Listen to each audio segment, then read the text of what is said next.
parte primero, de los versículos 1 al 21, que son el pasaje donde está la alimentación de los 5,000 y la continuación donde Jesús camina sobre el lago, sobre el mar.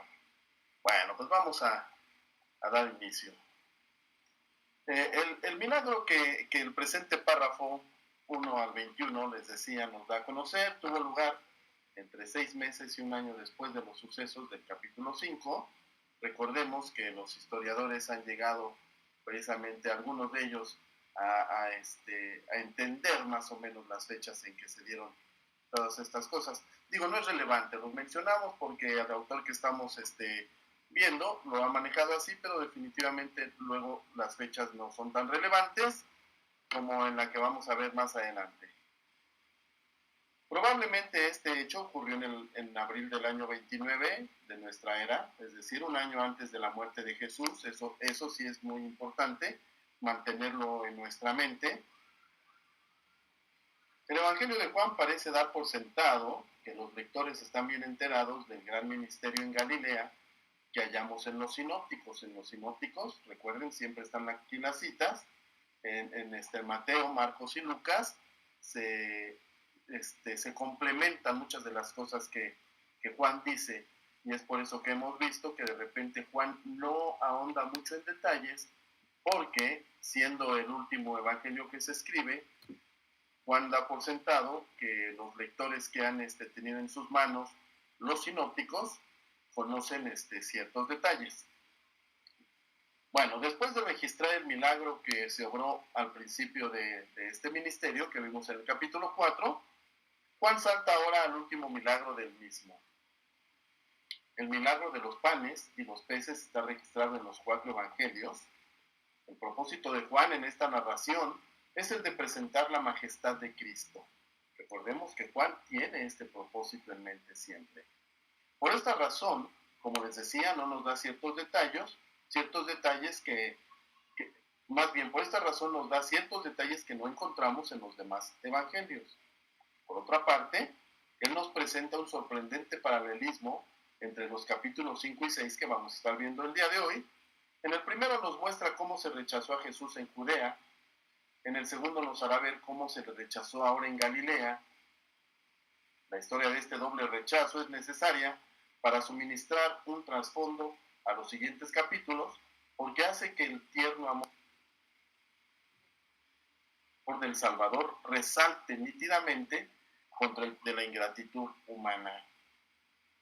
Este presente capítulo también nos revela, probablemente con más claridad que ningún otro pasaje de la Escritura, la clase de Mesías que el pueblo quería. O sea, uno que fuera capaz de satisfacer sus necesidades físicas y estuviera dispuesto a hacerlo. Cuando creyeron que Jesús cumpliría esas esperanzas, quisieron llevarle a Jerusalén si era preciso por la fuerza para coronarlo como rey. Pero tan pronto como se les dio a entender claramente que su héroe no era lo que ellos habían imaginado, sino que era un Mesías espiritual que había venido a salvar a su pueblo de la culpa, la corrupción y la miseria del pecado, le volvieron la espalda y ya no anduvieron más con él. Por lo tanto, en el mismo capítulo, Jesús aparece en la cúspide de su celebridad y luego de repente avanza a grandes pasos hacia el punto más bajo de la burla pública.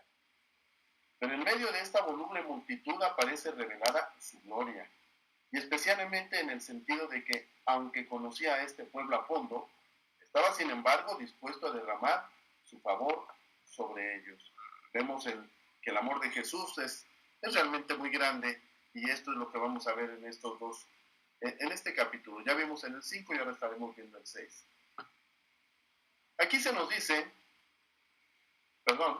que Jesús fue al otro lado del mar de Galilea. Aquí, como les digo, les dejo citas que con los evangelios sinópticos podemos ir entendiendo varias de las partes de lo que el evangelio de Juan nos muestra. Y nos informa que el lugar donde esto sucedió estaba en los alrededores de Betsaida. Recordemos que ya hablamos la vez pasada de lo que es Betsaida, Betzata y Betesda. Aunque no se puede hablar con certeza sobre el problema de que si había más de una ciudad con ese nombre en las cercanías del mar de Galilea, La mayoría de los estudiosos se inclina a responder afirmativamente, sí, había dos ciudades llamadas Betsaidas. El argumento que a veces se opone a la suposición de que había dos Betsaidas es este. Se debe considerar muy fuera de lo común la existencia de dos ciudades con el mismo nombre a orillas del mismo lago. Pero la respuesta positiva tendría que ser uno. Existían muchas ciudades y pueblos en la Palestina bíblica con nombres idénticos y algunos de ellos no estaban tan separados. Y dos, teniendo en cuenta la abundancia de pescado en el mar de Galilea, casi parecería extraño que solo una ciudad de la costa hubiera recibido el nombre de Betsaida, o sea, casa de pescado. ¿Sí? Entonces, muchos suponen que realmente había dos Betsaidas, porque Betsaida quiere decir casa del pescado, y ahora nosotros pues obviamente conocemos los nombres así como nos llegan, pero ellos conocían su ciudad sabiendo lo que quería decir.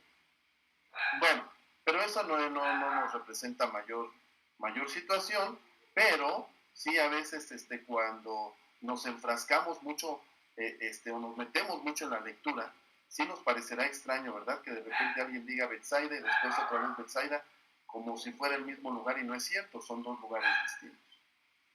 Jesús entonces cruzó el mar de Galilea y desembarcó en las proximidades de Betsaida Julia, así se le llamó a una ciudad, Betsaida Julia. Al mar de Galilea se le designa también aquí con otros de sus muchos nombres. Entre estos estaban el mar de Cineret, el lago de Genesaret y mar de Tiberias. Este último nombre, que ligeramente modificado se emplea hasta hoy, se deriva de una ciudad, Tiberias, que Herodes Antipas fundó en el año 22 de nuestra era, en la ribera occidental. Probablemente los lectores del Asia Menor conocían mejor este nombre que cualquiera de nosotros.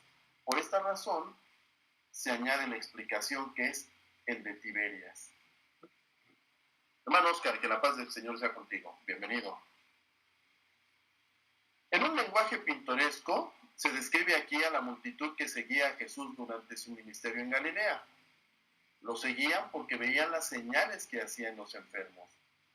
Se nos dice en los sinópticos que la gente, dándose cuenta de que Jesús se había embarcado y se dirigía hacia Betsaida, a la Betsaida Julia que ya mencionamos, salió de diversas ciudades y aldeas y corrió bordeando el lago para volverse a reunir con Jesús.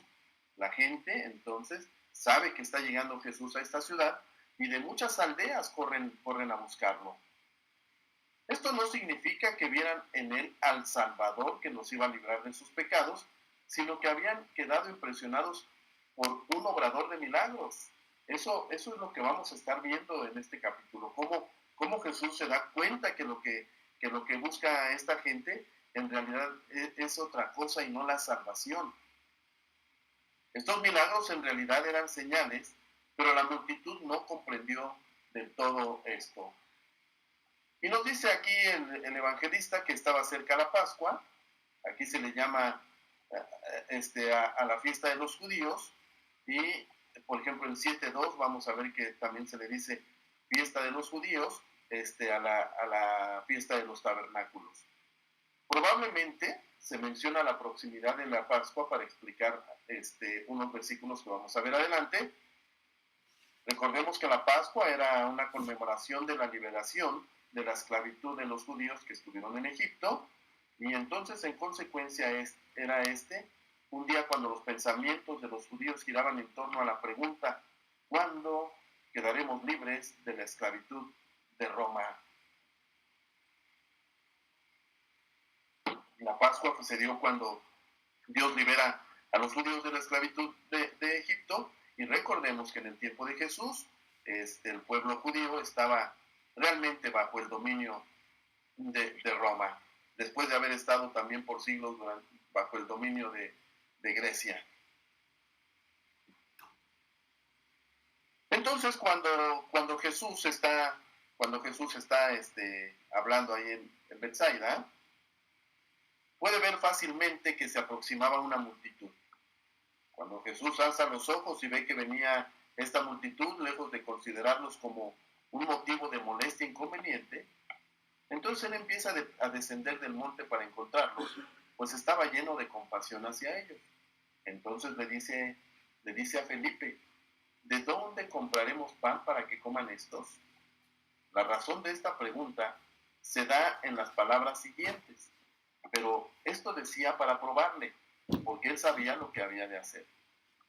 Aquí naturalmente, el significado es que el Señor quería dar una oportunidad a Felipe para revelar si se compadecía de aquella gente y si había comprendido la lección que enseñaban los milagros en su calidad de señales, es decir, que señalaban a la majestad, poder y gloria del Señor, sus capacidades y disposición para satisfacer las necesidades. El propósito de la pregunta no era obtener información acerca de dónde se podría comprar pan, ni tampoco representa esta pregunta que el Señor no sabía qué hacer, pues leemos ahí, Él sabía lo que había de hacer. Bueno, creo que nos faltó leer un poquito estos versículos, déjenme leérselos para que vayamos siguiendo lo que estamos explicando aquí. Estamos en el Evangelio según Juan, capítulo 6, del 1 al 21. Después de esto, Jesús fue al otro lado del mar de Galilea, el de Tiberias, y le seguía gran multitud porque veían las señales que hacían los enfermos. Entonces subió Jesús a un monte y se sentó allí con sus discípulos. Y estaba cerca la Pascua, la fiesta de los judíos. Cuando alzó Jesús los ojos y vio que había venido a él gran multitud, dijo a Felipe, ¿de dónde compraremos pan para que coman estos? Pero esto decía para probarle porque él sabía lo que había de hacer. Felipe le responde, 200 denarios de pan no bastarían para que cada uno de ellos tomase un poco. Uno de sus discípulos, Andrés, hermano de Pedro, le dijo, he aquí un muchacho que tiene 5 panes de cebada y 2 pececillos, mas ¿qué es esto para tantos? Entonces Jesús dijo, haced recostar a la gente, y había mucha hierba en aquel lugar y se recostaron como en número de 5,000 varones.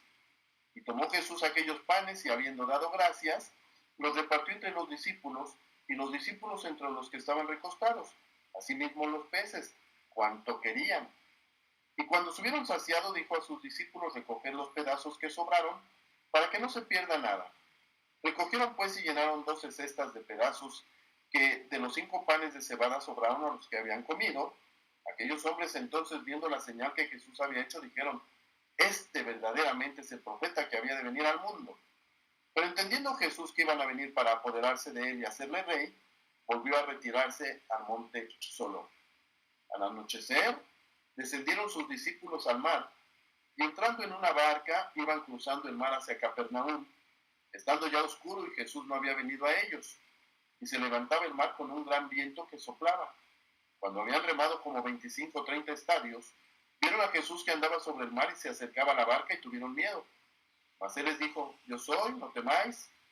Ellos entonces con gusto le recibieron en la barca, la cual llegó enseguida a la tierra a donde iban. Vale. Ok, debía haberlo hecho desde un principio. 2 minutos que llego tarde y se me olvida lo que debo de hacer, ¿verdad? Perdón. Entonces, estamos aquí cuando Jesús le dice a Felipe, ¿verdad?, acerca del pan, y a Felipe le quedó tiempo para reflexionar en la respuesta que había dado y sobre todo en la pregunta que se le había hecho. Jesús empezó a hablar a la multitud acerca del reino de Dios. Los que necesitaban curación fueron curados, según lo que dice Lucas 9:11. Sin embargo, a pesar de estas manifestaciones de poder, parece que no se le ocurrió a Felipe pensar que el Señor, que en Caná había manifestado su poder para dar vino cuando éste faltó, sería igualmente capaz de dar pan en Betsaida. En el Evangelio según Marcos, se narra lo que sucedió a continuación, que no lo menciona Juan. Cuando ya era muy avanzada la hora, sus discípulos se acercaron a él diciendo, el lugar es desierto y la hora ya muy avanzada. Despídelos para que vayan a los campos y aldeas de alrededor y compren pan, pues no tienen que comer. Respondiendo Jesús les dijo, denles ustedes de comer. Y ellos dijeron, que vayamos y compremos pan por 200 denarios y les demos de comer. De ahí entonces se deduce claramente que la fe de los restantes discípulos no era más fuerte que la de Felipe. A ninguno de ellos se les ocurre pensar en el poder de Jesús. Todos ellos calcularon, simplemente no ejercieron la fe. Marcos también nos informa que Jesús preguntó a los discípulos, ¿cuántos panes tenéis? Y vedlo. La respuesta fue 5 panes y 2 peces. Esto lo vemos en los evangelios sinópticos, recuerden. El escritor del cuarto evangelio, que fue testigo ocular, añade algunos detalles interesantes. Uno de los discípulos, Andrés, hermano de Simón Pedro, le dijo, aquí está un muchacho que tiene 5 panes de cebada y 2 pececillos. ¿Más qué es esto para tantos? Cuando Andrés pensó en los 5 panes, solo 5 pudo haber dicho. Y en los 2 peces también pudo haber dicho solamente 2. Y en la vasta y hambrienta multitud también pensaba, pero no en Jesús y en su poder. Y en el amor. Entonces, por eso exclama, ¿y qué es esto para tantos que hay aquí? Y lo que Andrés dijo lo pensaron también los demás. Sin reprenderlos por su poca fe, Jesús les dijo, haced que la gente se siente. La orden era fácil de acatar, ya que en esa época del año había mucha hierba en aquel lugar, aunque se dice el lugar es desierto, no quiere decir que sea un desierto de arena, ¿eh? Está desierto, no hay nada alrededor, ¿dónde se va a ir a comprar algo para comer?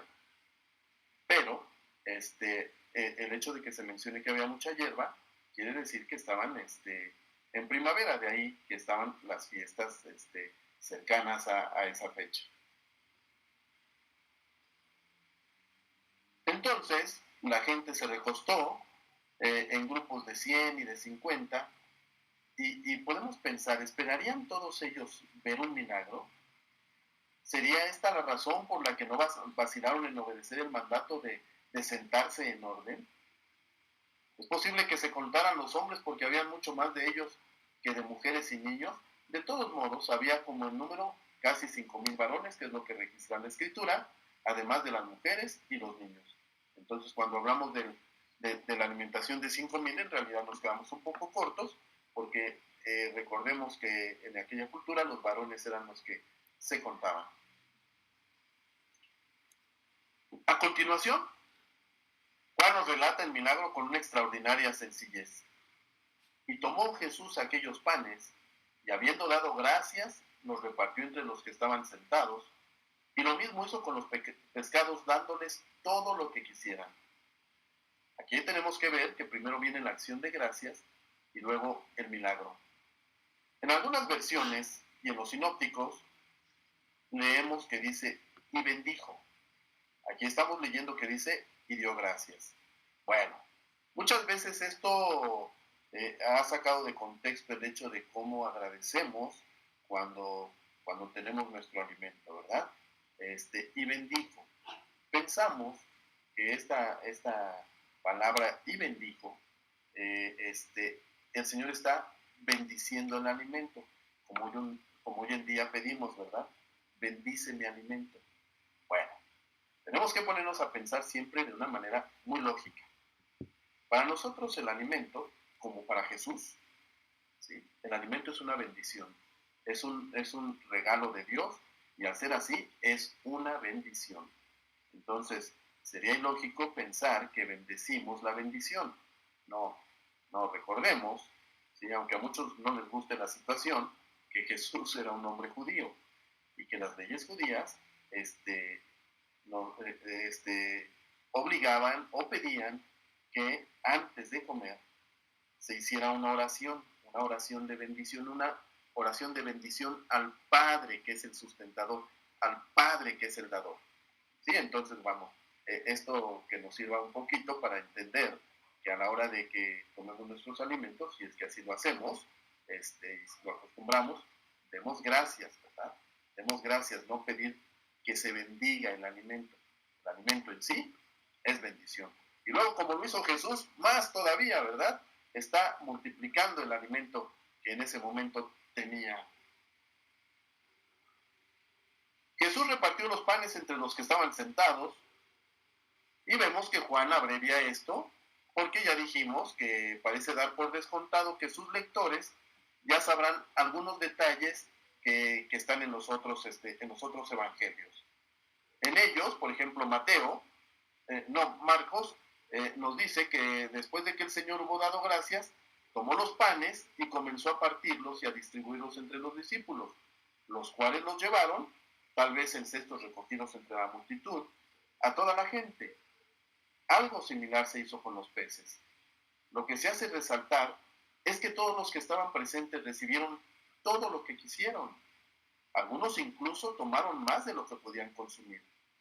Y así, con majestuosa sencillez, se narra este milagro.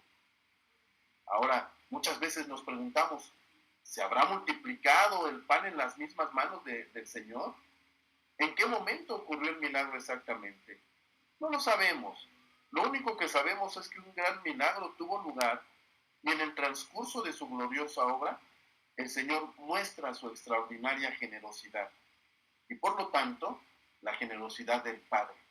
Porque cuando el Padre da, el Padre lo hace pródigamente. Y comento esto porque muchas veces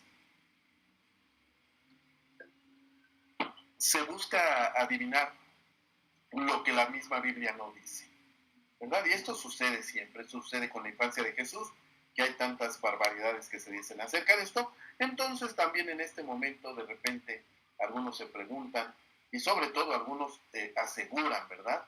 Bueno, pues conforme agarraba un pan de repente se le aparecían 8. No podemos saber, simplemente lo que Juan nos indica es que aquí hubo ese gran milagro.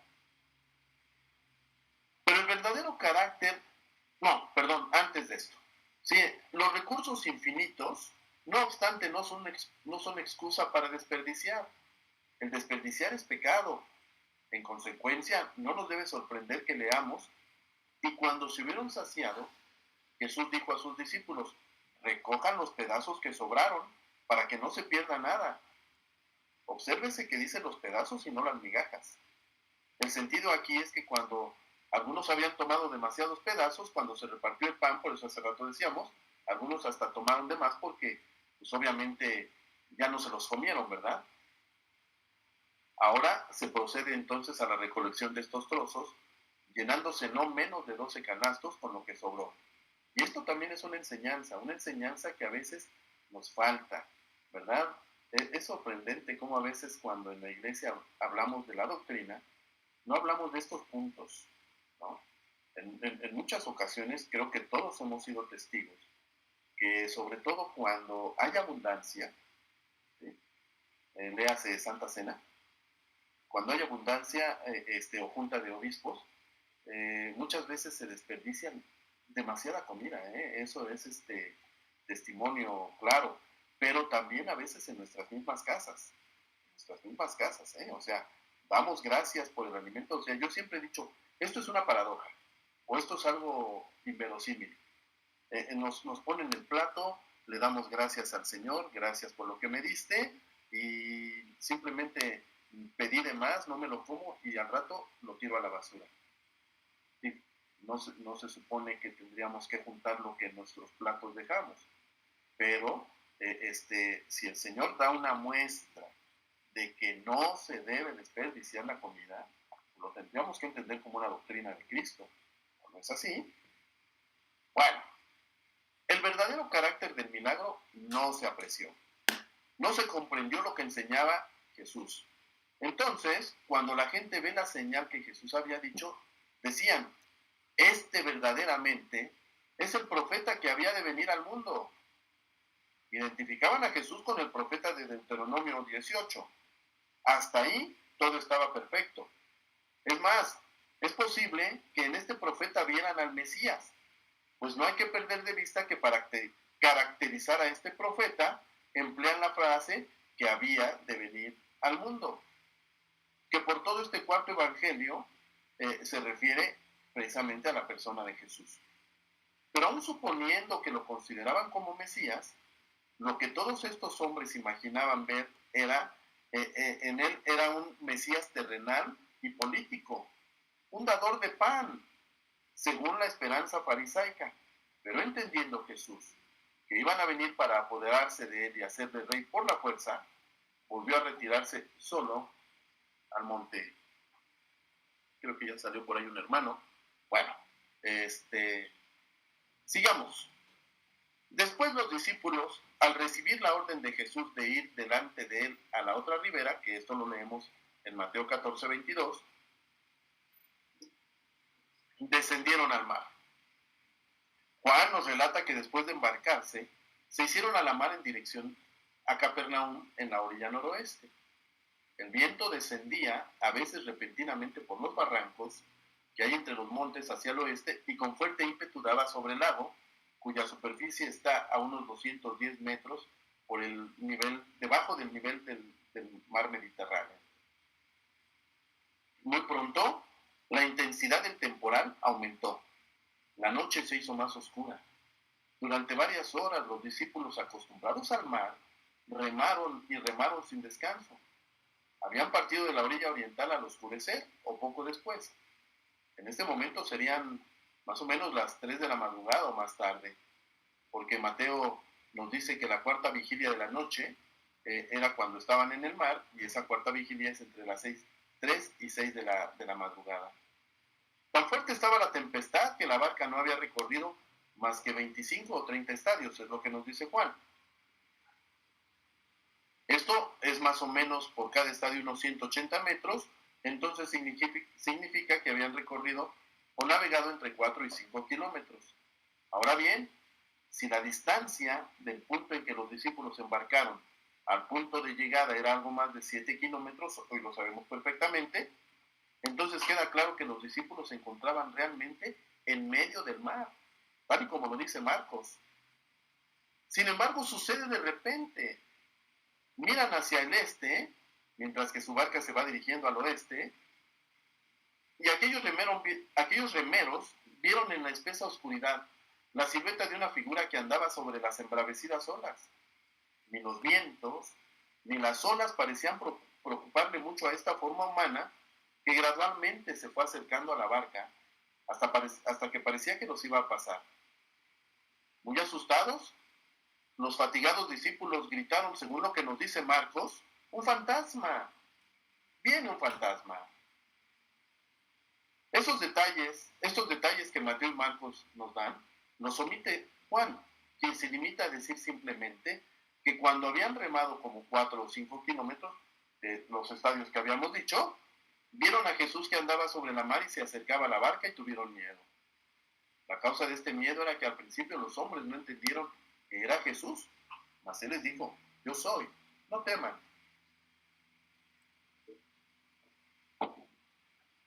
Mateo y Marcos nos dicen que las palabras yo soy, que es muy importante porque se dan estos yo soy solamente se dan en el Evangelio de Juan, y más adelante hablaremos de ellos. Sigue también la historia de la tentativa de Pedro de andar sobre las aguas para llegar hasta Jesús.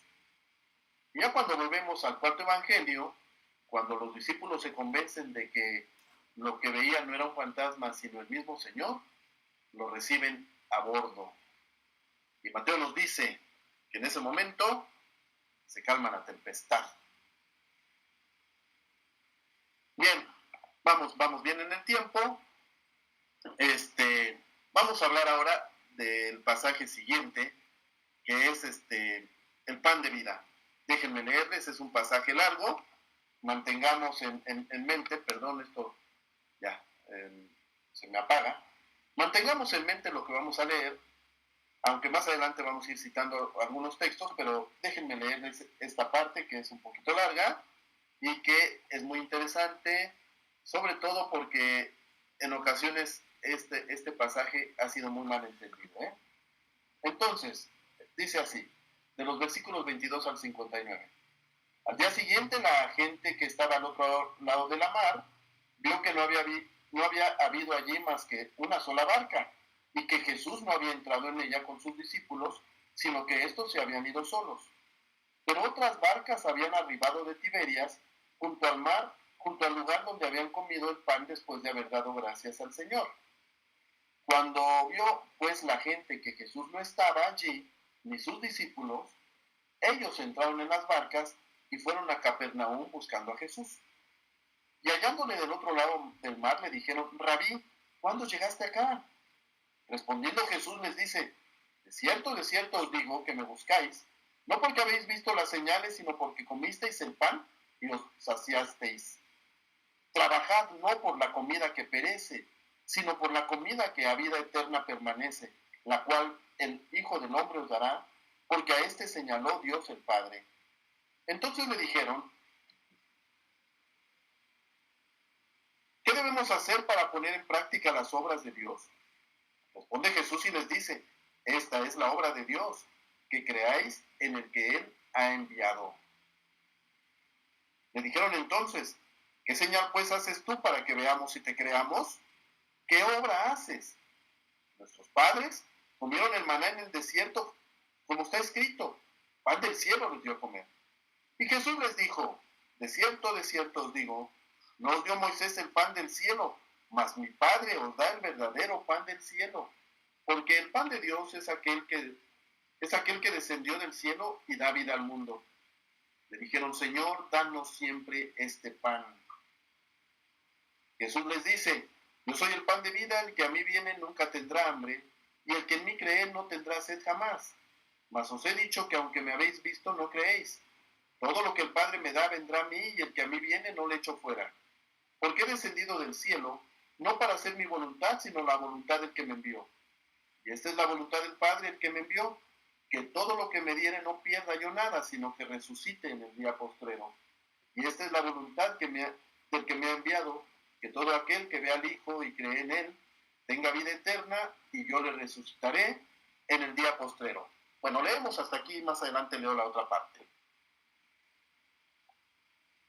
Bueno, ya estamos en el momento en que Jesús y sus discípulos han desembarcado en la orilla occidental del mar de Galilea, entre las 3 y las 6 de la mañana, y la gente que está al otro lado del mar, después de haber sido despedida por Jesús, se entiende que no se regresó a sus casas, sino que se había quedado a pasar la noche en la otra orilla, y entonces se empezaron a dar cuenta de algo, y ellos observaron, uno, que no había habido allí más que una sola barca, a saber, aquella con la que el Señor y sus discípulos habían llegado, y dos, que Jesús no había entrado con ellos a sus discípulos, sino que estos se habían ido solos en aquella barca.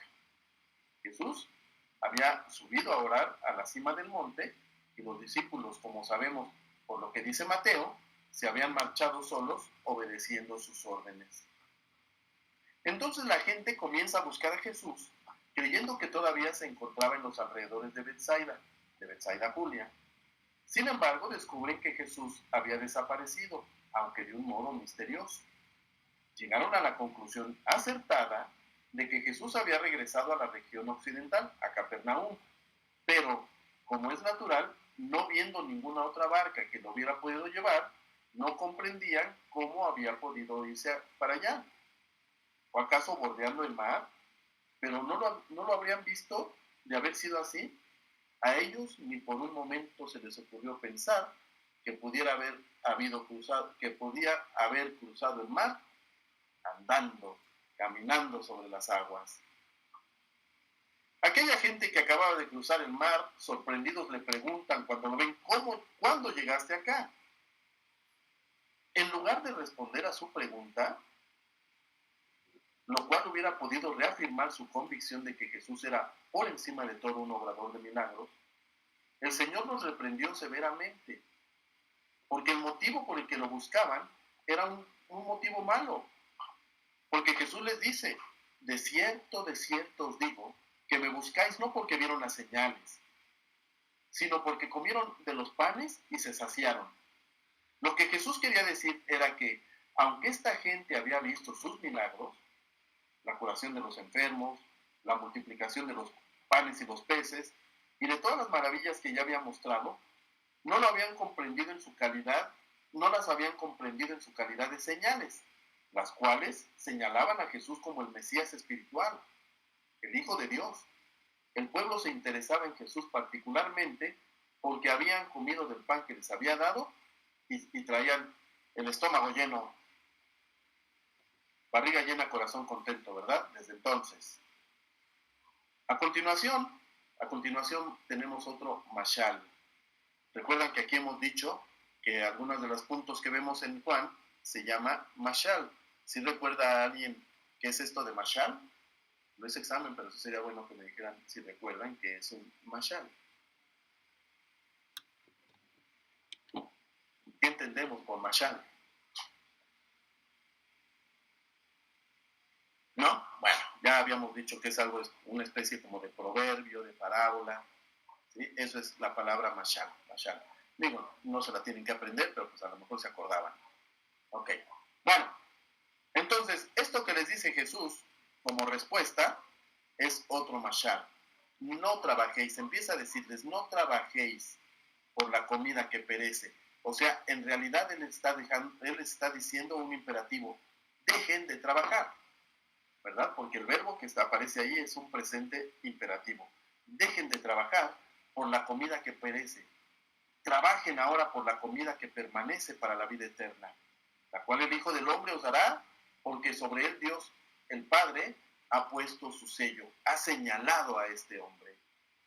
Los judíos no comprendieron las palabras de Cristo sobre la comida, es decir, sobre ese pan. Del mismo modo que la mujer samaritana tampoco había captado el significado del agua, pues tanto una como los otros dieron un sentido equivocado, literal, a los mashales que el Señor les decía, y por lo tanto, pues obviamente se equivocaban.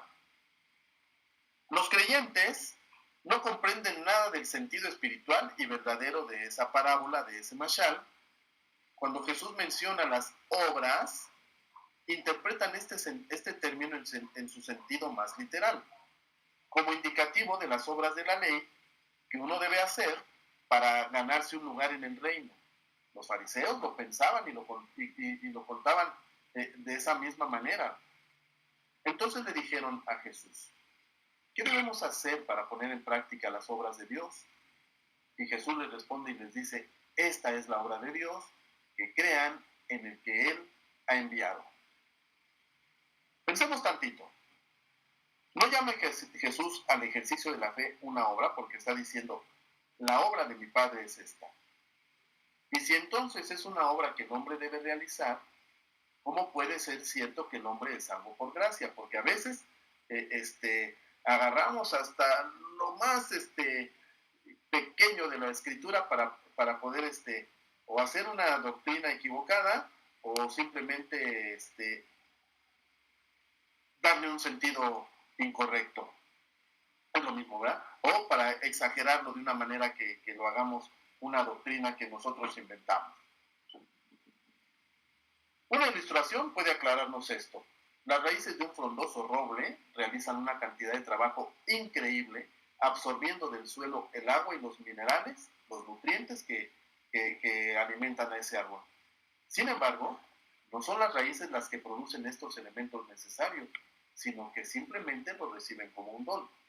Del mismo modo, la obra de la fe es la obra de recibir el don de Dios. Así que cuando le preguntan qué obras tenemos que hacer, cuál es la obra de Dios, y Jesús dice la obra de Dios es que crean, o sea, que tengan fe, no lo tenemos que malinterpretar. Este ejemplo del árbol y cómo absorbe el agua nos da una idea clara de que nosotros, de que la obra de Dios en nosotros, o de que nuestra obra para Dios es precisamente poner nuestra fe en Él. Cuando Cristo pidió que creyeran en Él como el enviado del Padre, los judíos que quisieron ver sus credenciales le dijeron entonces, ¿qué haces tú como señal para que veamos y te creamos? ¿Qué obra haces? Pero es que Jesús no había realizado ya muchas señales. ¿Acaso no había sido la multiplicación de los panes del día anterior una señal gloriosa? ¿Cómo es posible entonces que esta gente se atreviera a preguntar esto? El versículo 31 nos explica lo que pensaban. Nuestros padres comieron el maná en el desierto, como está escrito, les dio a comer pan del cielo. Y Jesús les dijo, de cierto os digo, no fue Moisés quien nos dio el pan del cielo, sino que es mi Padre quien nos da el verdadero pan del cielo. O sea, nuevamente lo veían muy literal, ¿verdad? ¿Quién nos dio, decían ellos, quién nos dio de comer el pan del cielo? Nos lo dio Moisés. Pero en realidad, pues obviamente nosotros podemos leer la escritura y nos damos cuenta que definitivamente no es Moisés quien lo da. Pero recordemos que los judíos tienen a Moisés como uno de los principales profetas y todo lo que sucedió en el tiempo de Moisés, pues se lo atribuyeron equivocadamente a Moisés, la ley de Moisés, ¿verdad? pero todo es de Dios. Porque el pan de Dios es aquel que desciende del cielo y da vida al mundo. Tras otra solemne introducción, Jesús aniquila con estos dos versículos el contraste que los judíos se habían hecho y en su lugar presenta su propia comparación.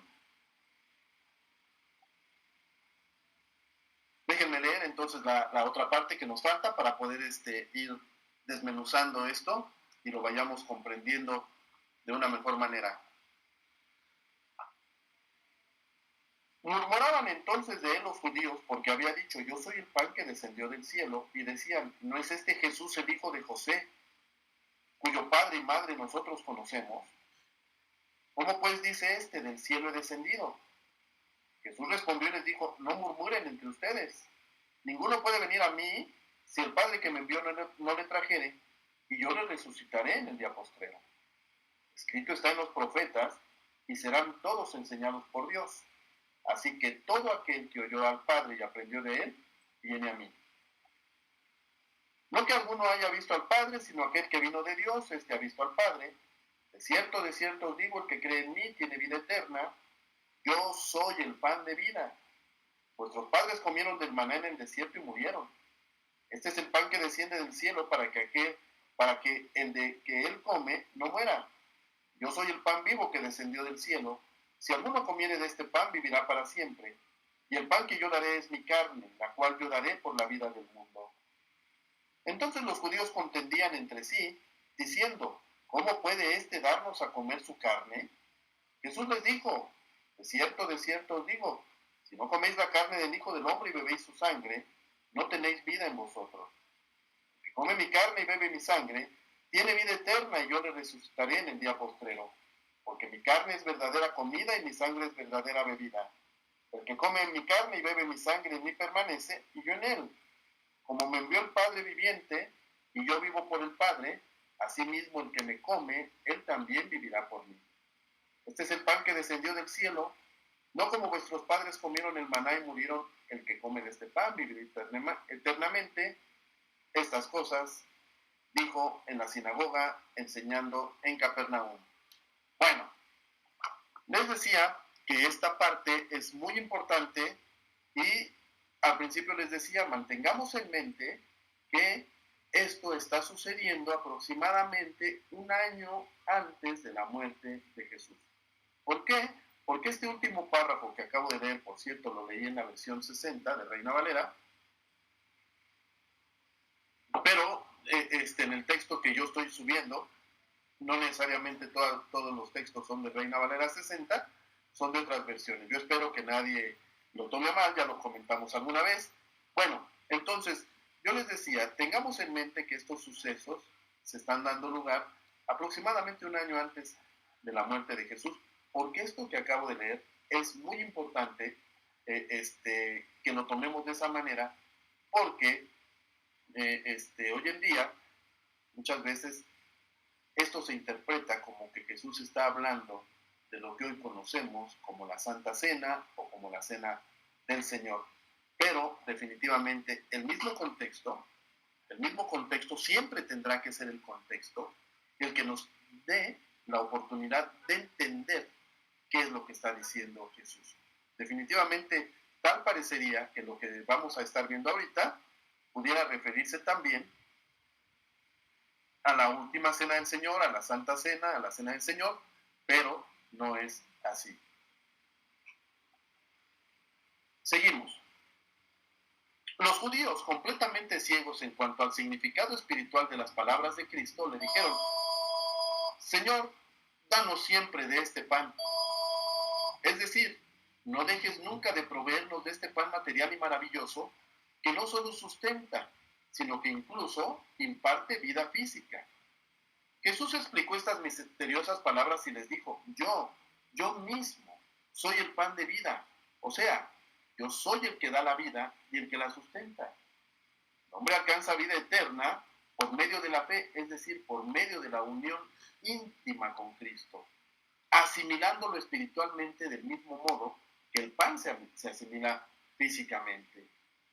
Cuando Jesús prosigue diciendo, el que a mí viene nunca jamás tendrá hambre, Y el que en mí cree no tendrá sed jamás, se refiere naturalmente al hambre y a las sed espirituales.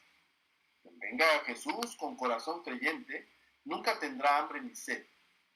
Pero los judíos no aceptaron a Jesús con fe viva. Según el versículo 30, lo que pedían era ver una señal. Y dijeron que si su petición se cumplía, entonces creerían en él. Pero Jesús les dice, mas ya os he dicho que aunque habéis visto, sin embargo no creéis.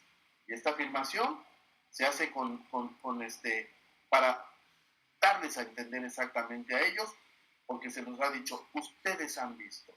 Entonces, ellos han visto las señales y siguen diciéndole a Jesús, danos una señal de que tú eres. O sea, realmente no creían todo lo que veían.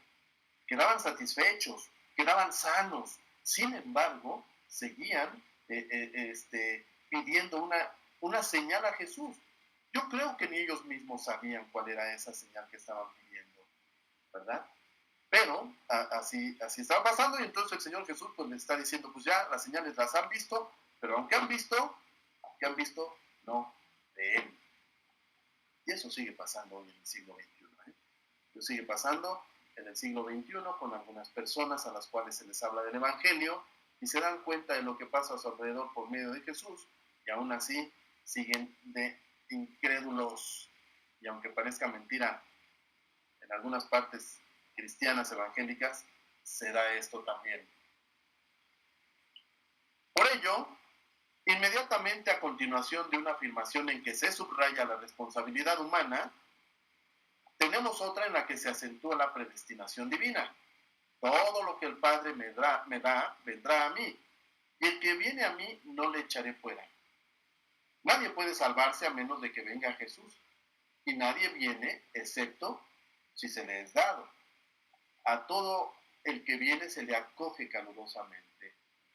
La razón de que sea tan seguro que el Hijo no echará fuera a aquellos que el Padre le dé, se formula en el versículo 38.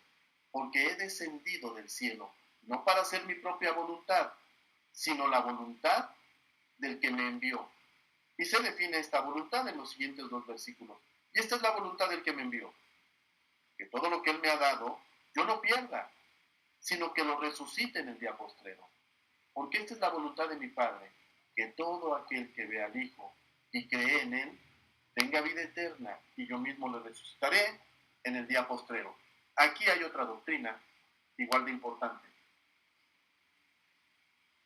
que en esta doctrina tiene divididos en dos a los cristianos, ¿verdad? Esta es la voluntad del que me envió, que todo aquel que me ha dado, yo no pierda nada. O sea, la salvación. No es exactamente el tema de este capítulo, pero por supuesto que esto nos da, sin lugar a dudas, esa idea, ¿verdad? Por acá es muy criticable que uno diga que salvo siempre salvo, ¿verdad? Digo, no sé qué piensen ustedes, hermanos, pero pues la Escritura nos da a entender lo que dice aquí Jesús. Esta es la voluntad del Padre. O sea, no es algo que a Él le gustaría, no, es la voluntad. Recordemos que la voluntad del Padre creó el universo. Él dijo, hágase la luz y se hizo. O sea, no fue, vamos a ver si se hace la luz. No. Hágase y se hizo. Sepárese de las aguas, se separaron, ¿verdad? Que las aguas den vida a los animales, que la tierra dé vida a otros, al hombre, y se hizo. Entonces, la voluntad del Padre se hace. La voluntad del Padre es esta, que todo aquel que me ha dado no se pierda jamás. O sea, está claro, ¿verdad? O al menos a mí me parece así. Pero sí, por supuesto, es tarea de estar leyendo la Escritura y tratando de comprenderla de la manera en que Jesús quiere que la comprendamos. Bueno, sigamos. Pero aquí vemos definitivamente el hecho de que definitivamente la voluntad del Padre es que cuando el Padre guía a alguien a Jesús y ese alguien realmente acepta a Jesús, claro que ahí está el meollo del asunto, ¿verdad? Yo puedo decir que sí lo acepto, pero puede ser emoción. Entonces, cuando realmente lo acepto y yo creo que los que aquí estamos lo hemos aceptado de una manera real, ¿sí? La voluntad del Padre es que jamás nos perdamos. Claro, sus asegúnes, ¿verdad? Como muchas cosas. Y si cometo esto y si cometo aquello, bueno, no es el tema, pero realmente lo que la Biblia nos dice es que si el Padre nos ha llevado a Jesús y aceptamos a Jesús, su voluntad es que no nos perdamos. Continuemos. Resulta muy claro que cuando Jesús habló de sí mismo de esta manera, los judíos no interpretaron sus palabras como si se refirieran solo a su misión mesiánica. Se dieron cuenta de que el Señor negaba que hubiera nacido como cualquier otro ser humano y plantean una pregunta: ¿no es este Jesús el hijo de José, cuyo padre y madre nosotros conocemos?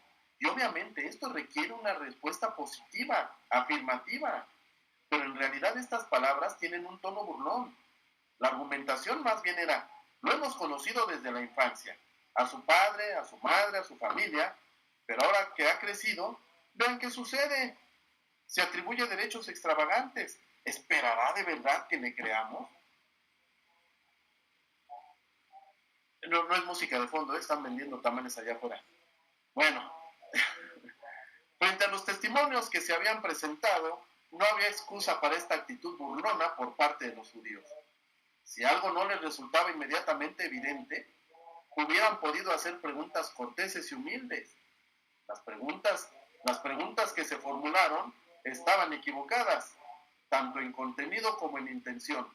Por esto Jesús no las responde, se da cuenta de que hubiera resultado inútil.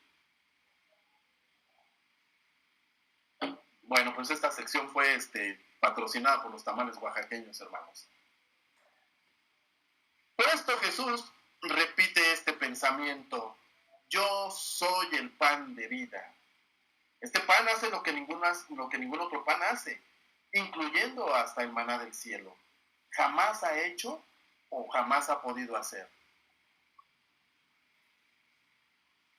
Imparte y mantiene la vida, aleja de la muerte. Imparte y sostiene la vida espiritual, aleja de la muerte espiritual. Esto es lo que hace el pan de vida.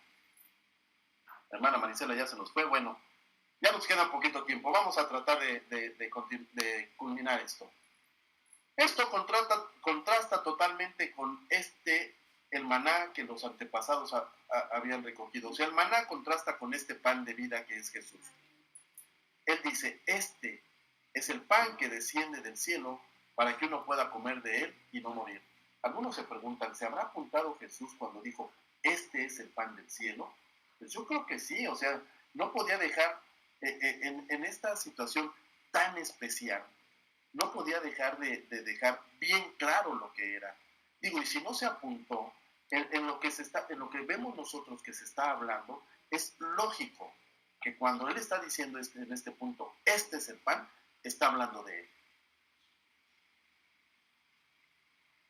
Yo mismo soy el pan vivo que descendió del cielo. Si alguno come de este pan, vivirá para siempre. Se debe comer de este pan, no solamente gustarlo. Comer a Cristo como pan de vida significa aceptarlo, apropiárselo, asimilarlo. En otras palabras, creer en Él, de modo que comience a vivir en nosotros y nosotros en Él. El que lo hace vivirá para siempre. Ahora se agrega un nuevo pensamiento, y aquí es donde hace rato les decía que esto muchas veces se confunde con lo que casi un año después él estará estableciendo como la cena del Señor. Sí, muy relacionado, por supuesto, pero no es exactamente que esté diciendo que hay que tomar los elementos. Eso es un año después. Entonces se agrega un nuevo pensamiento. Hasta ahora Jesús ha venido subrayando el hecho de que él mismo, y no el maná, es el verdadero pan del cielo. Ahora agrega otra definición del término pan, mostrando en qué sentido es él el pan. Y el pan que yo daré por la vida del mundo es mi carne. Lo que Jesús quiere decir aquí es que va a darse a sí mismo en sacrificio vicario por el pecado, que entregará su naturaleza humana, alma y cuerpo a la muerte eterna en la cruz. Digo, a la muerte eterna, pero que duró 3 días nada más, ¿verdad? El tiempo futuro, cuando dice daré, indica con claridad que el Señor piensa en un acto concreto, a saber, su sacrificio expiatorio en la cruz, el cual a su vez representa y culmina su humillación durante toda su permanencia en la tierra. Esto, y solamente esto, quiere decir cuando se llama a sí mismo carne. Este pan se da por la vida del mundo. Su propósito es, en consecuencia, que el mundo pueda recibir vida eterna. Sin embargo, como ocurrió otras veces, también ocurre ahora. Los judíos interpretan las palabras de Jesús en forma literal, como si el Señor hubiera querido decir de una forma u otra que los hombres iban a consumir su cuerpo físico. Pero, ¿cómo? Para algunos esto debe haber parecido una cosa totalmente imposible. Otros probablemente trataron de demostrar qué sentido, siempre físico, Jesús pudo haber querido dar a sus palabras. Ninguna de las respuestas parecía satisfactoria. Cuanto más discutían, tanto más imposible les parecía todo. Por esto leemos que el Señor dice, que Juan dice, que los judíos contendían entre sí diciendo, ¿cómo puede este hombre darnos a comer su carne? La incredulidad nunca comprende los misterios de la salvación. Además, está siempre dispuesta a la burla y a decir esto o aquello es completamente imposible. En su respuesta, Jesús no trata de mitigar sus afirmaciones anteriores, las fortalece. Las fortalece de forma que lo que al principio parecía imposible, ahora parece absurdo. En lugar de hablar simplemente acerca de la necesidad de comer su carne, ahora habla de la necesidad de comer su carne y beber su sangre. Además, a los judíos les resultaba muy repulsivo beber sangre. Lo vemos en Génesis, en Levítico, en Deuteronomio. Sin embargo, si hubieran conocido a fondo las Escrituras, también habrían reconocido el simbolismo que Jesús utilizó. Habrían sabido que la sangre, vista como sede de vida, representa al alma y no posee ningún valor intrínseco para la salvación aparte del alma. El lenguaje de Levítico 17:11 es muy claro a este respecto, porque la vida de la carne en la sangre está. Y yo os la he dado para hacer expiación sobre el altar por vuestras almas, y la misma sangre hará expiación de la persona. Es evidente, por tanto, que cuando Jesús habla acerca de comer su carne y beber su sangre, no puede referirse a ningún comer y beber físico. Aquí es donde estoy comentando que definitivamente la Escritura nos tiene que dar idea aquí en Juan, que no está hablando de lo que más tarde va el Señor a dejar como la Santa Cena, como los elementos que componen la Cena del Señor. Porque si así fuera, ni creer en Jesús, ni el bautismo, ya lo hablamos alguna vez, el bautismo no salva, creer en Jesús sí, el bautismo es la señal de que hemos creído en Jesús y de que tenemos la salvación, pero entonces esto no sería necesario. Con que participáramos de la Santa Cena, tendríamos la salvación y se acabó, ¿verdad? Y entonces no tendríamos que estarlo haciendo cada año, o cada que el Señor dijo, cada que lo hagan, hagan memoria de mí, ¿verdad? Con una vez que lo hiciéramos, tendríamos la salvación. No es Juan 6, un prototipo o una idea de lo que más adelante está en la Cena del Señor. Y lo aclaro porque esto ha despertado diferencias, porque créanme que yo he escuchado, y no pertenezco a otra iglesia que no sea esta, he escuchado algunas veces que sobre el púlpito lo dicen de esa manera, ¿verdad? Aquí, Juan 6 nos está hablando de la Santa Cena. No es así. Bueno, seguimos. Es evidente, ya lo dijimos, que cuando Jesús habla de esto no está diciendo que tiene que ser físicamente. Debe querer decir, el que acepta, se apropia y asimila mi sacrificio vicario como el único fundamento de salvación, permanece en mí y yo permanezco en él. Así como se ofrecen y aceptan comida y bebida, así también se acepta el sacrificio de Cristo cuando es ofrecido a los creyentes y cuando los creyentes lo aceptan. Así como el cuerpo los asimila así como el cuerpo asimila el alimento, así también el alma asimila el sacrificio de Jesús. Así como los alimentos físicos nutren y sostienen la vida física, así también este alimento espiritual, que es Jesús, nos nutre y sostiene nuestra vida espiritual. Aquí tenemos la doctrina del derramamiento voluntario de la sangre de Cristo como rescate para la salvación de los creyentes. Entonces, para terminar, vamos a ver estos puntos que en la historia de la teología se han hecho repetidos, se han hecho con repetidos intentos de concebir comer la carne de Cristo y beber su sangre de una manera física. Porque estas interpretaciones se tienen que derrumbar frente a estos 4 argumentos. Escuchemos, por favor. Ya nos fuimos 4 minutos. Bueno, 2 minutos más y terminamos. Estos 4 argumentos tienen que tumbar estas interpretaciones mal hechas. 1. El pasaje en el que Jesús, por implicación, incita a comer su carne y a beber su sangre, es evidentemente un mashal, un proverbio, una parábola.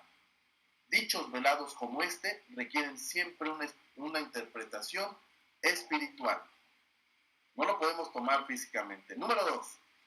Si estas palabras se interpretan en un sentido literal, la única conclusión lógica sería que Jesús abogaba por el canibalismo. Nadie se atreve a sacar tal conclusión. Número 3. El versículo 57 indica claramente que la expresión comer mi carne y beber mi sangre significa comerme a mí. Es pues un acto de apropiación y comunión personales de los que se indica. También vemos en el versículo 35 que significa venir a mí y creer a mí. Comer mi carne es creer en mí. Beber mi sangre es venir a mí.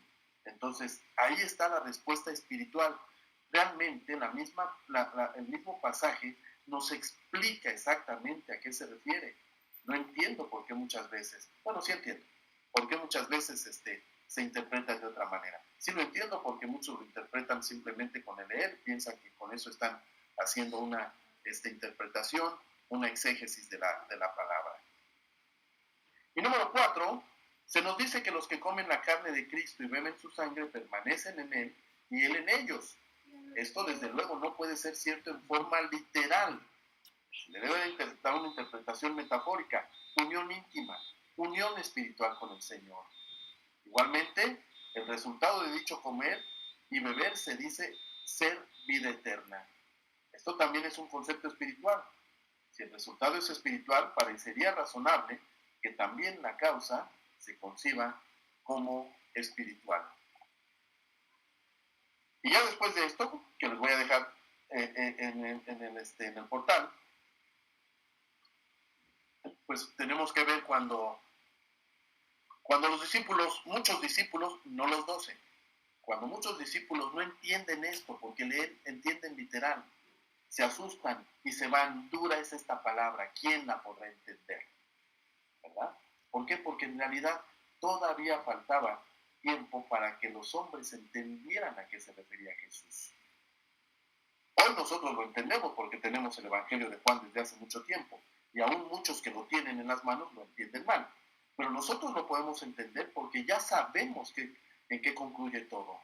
Pero muchos se fueron y es por eso que Jesús les dice, pues si ustedes también se quieren ir, ahí sí les dice a sus más cercanos, si ustedes también se quieren ir, pues también váyanse. Claro que inteligentemente estos 12 dijeron, ¿a quién más iremos? Tú tienes palabras de vida eterna. Obviamente ellos querían comprender todo lo que al final comprendieron y que nosotros ahora también podemos comprender. Que no se engañen de otra manera, que no nos den interpretaciones que no son lo que la misma Biblia busca. Porque entonces tendríamos que tomar una decisión como todos estos hombres que no entendieron bien y se alejaron. Porque el mismo Señor Jesús nos tendría que estar diciendo, ¿lo comprendiste bien? ¿Te quieres quedar? ¿O no lo comprendiste? ¿Te quieres ir? Nosotros hemos tomado la decisión de quedarnos con el Señor Jesús. Y esto es lo que nos da la vida eterna. Hermanos, ya hay 2 actividades, 2 tareas. hasta, la verdad, tengo que confesarlo, esta semana no me metí en estos últimos días al portal, pero hasta hace unos días solamente había por ahí una tarea. Ya pusimos la actividad 2. En la actividad 2 pues van a combinar parte de lo que están aprendiendo también en homilética, porque les estoy pidiendo que por favor hagan un bosquejo de sermón, no que armen todo el sermón. Muy bien, Armando, está muy bien. Un bosquejo de sermón con pasajes que vimos la última semana que estuve aquí con ustedes. Bueno, hermanos, pues por hoy hemos terminado. Les agradezco mucho la atención que tienen para con su servidor.